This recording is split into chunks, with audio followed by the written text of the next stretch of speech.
Hey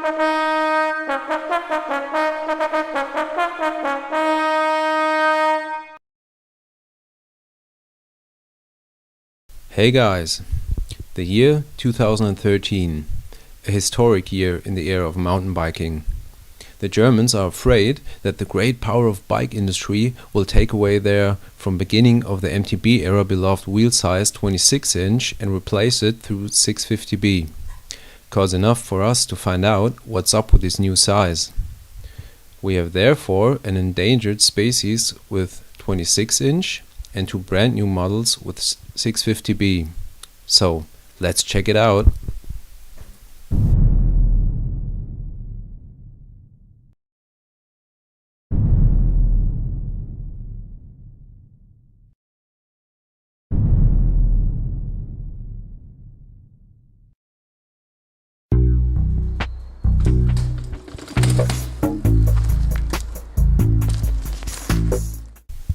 The first handlings test I checked on the schoolyard.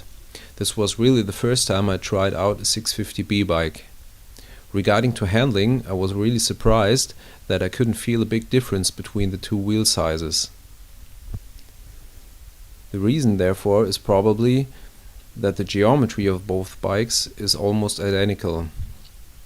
The biggest difference is that the crankset in relation to the wheel axle is a bit lower. Because of this, you have the feeling to be more integrated in the bike. What you can see well here is that the 650B runs smoother over the stairs.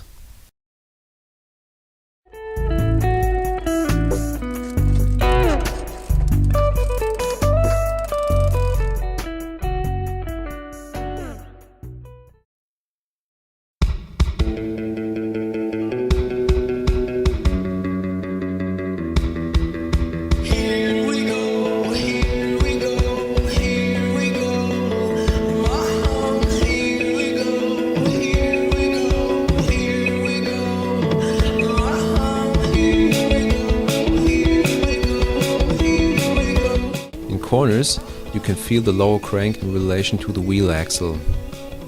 As a consequence of this, you have better control and balance in corners.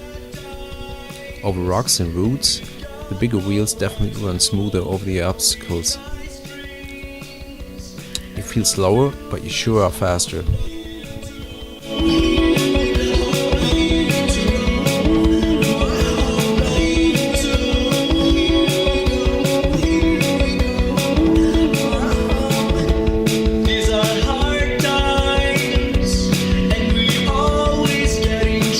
Jumping feels quite the same with both bikes.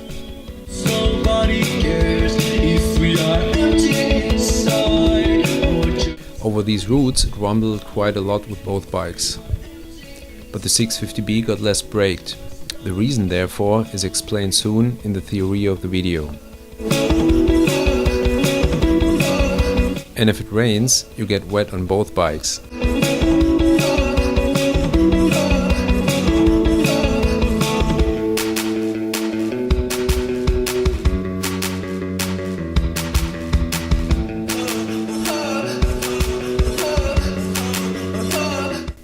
I think that 650B combines the advantages of 29ers like smooth running and less rolling frictions with the agility of the 26-inch perfectly.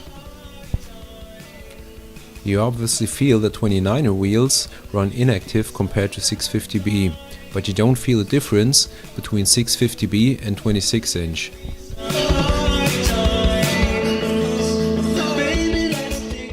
At first, let's have a look at the weights. As you can see, the 650B wheel is just 5% heavier than the 26-inch wheel. At an average heavy front wheel, which has, for example, 1800 grams with tire and tube, 5% are just 90 grams. From the product of radius squared and mass you get the inertia of a rotating object. The inertia of a 650B wheel is 1.5% higher compared to 26-inch.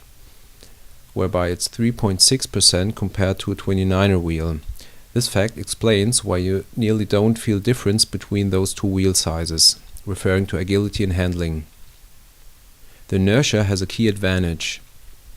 To brake a rotating object, you need more energy by a bigger wheel. rocks and roots are such braking objects. As a fact, bigger wheels will get less brake by rolling over these objects. Another factor which breaks our wheel is the angle of attack. The flatter this angle is, the smoother the wheel runs over an obstacle. This angle is probably the weightiest factor related to running smoothness. As you can see in this graphic, the 650B wheel is distinctly nearer at the 29er. The bigger the wheel gets, the longer and narrower the contact patch will be, provided that the tire width and pressure are the same. Positive effect on rolling resistance and grip. Especially in open turns, where every stud which has contact to the ground counts, you distinctly feel that the bigger wheels will slide less.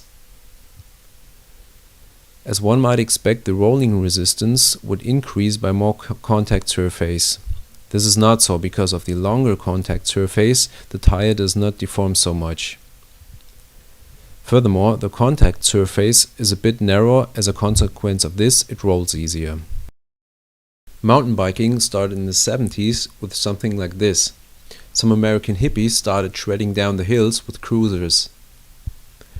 And these cruisers had 26-inch, and until 2 years ago, no one really brought this into question.